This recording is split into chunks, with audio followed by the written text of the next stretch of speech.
एकता पदयात्रा को लेकर मिलेनियम ने धीरेन्द्र कृष्ण शास्त्री से बातचीत की।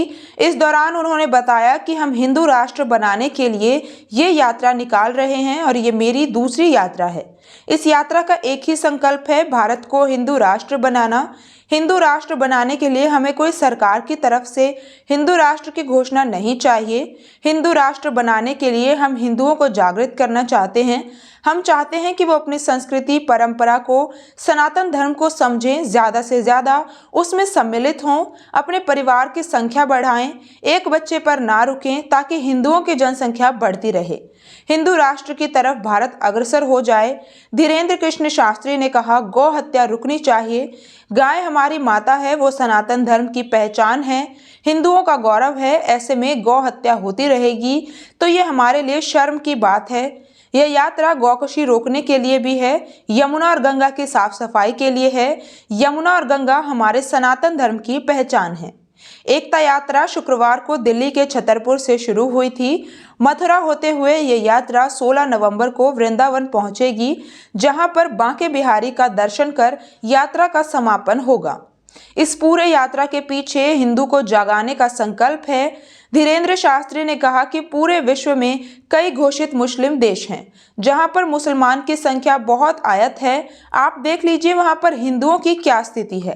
हमारी लड़ाई किसी मुसलमान भाई से नहीं है, ना हमें उनसे कोई डर है, ना उन्हें हमसे कोई डर होना चाहिए। लेकिन वो कायदे में रहेंगे तो फायदे में रहेंगे। ये हिंदू राष्ट्र है और यहाँ हिंदुओं के हिसाब से ही रहना पड़ेगा, हिंदुओं को एक होना पड़ेगा। धीरेन्द्र शास्त्री ने आगे कहा कि जब मुस्लिम राष्ट्र घोषित हो सकता है तो हिंदू राष्ट्र घोषित क्यों नहीं हो सकता। जहां पर मुस्लिम ज्यादा है वहां मुस्लिम राष्ट्र है और जहां हिंदू ज्यादा हैं वहां हिंदू राष्ट्र क्यों नहीं हो सकता है। हमारे देश में ही कई राज्यों में हिंदुओं के साथ अत्याचार होता है, मंदिरों पर हमला होता है, यात्राएं निकालने पर विरोध होता है, कार्यवाही होती है और इस तरीके की घटना को मुंह तोड़ जवाब देने के लिए ही हिंदुओं को एक होना पड़ेगा और मजबूत होना पड़ेगा।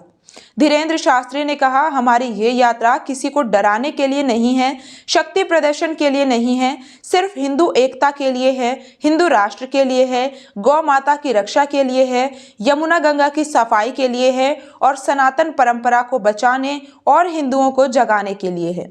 इस पूरी पदयात्रा को कल 1.5 लाख लोग धीरेन्द्र कृष्ण शास्त्री के साथ चलते हुए दिखे और आज लगभग इतनी ही संख्या फरीदाबाद रामलीला मैदान तक पहुंचेगी। आज ये पदयात्रा वहीं पर रात्रि विश्राम के लिए रुकेगी। कल फिर ये पदयात्रा आगे के लिए शुरू होगी और शाम को फिर विश्राम के साथ अगली सुबह शुरू होगी। इस यात्रा में कई स्वयंसेवी संस्थाओं द्वारा खाने पीने और चाय पानी की व्यवस्था की गई है। जो श्रद्धालु इस यात्रा में साथ चल रहे हैं उनके लिए, जो लोग इस यात्रा में चल रहे हैं उनमें भी हमने बातचीत की। इन लोगों का भी कहना है कि हम धीरेन्द्र कृष्ण शास्त्री के साथ हैं और वो हिंदू राष्ट्र की मांग कर रहे हैं, गौ हत्या पर रोक की मांग कर रहे हैं। हम उनके साथ हैं और वो जो कहेंगे, जैसे कहेंगे हम वैसे करेंगे।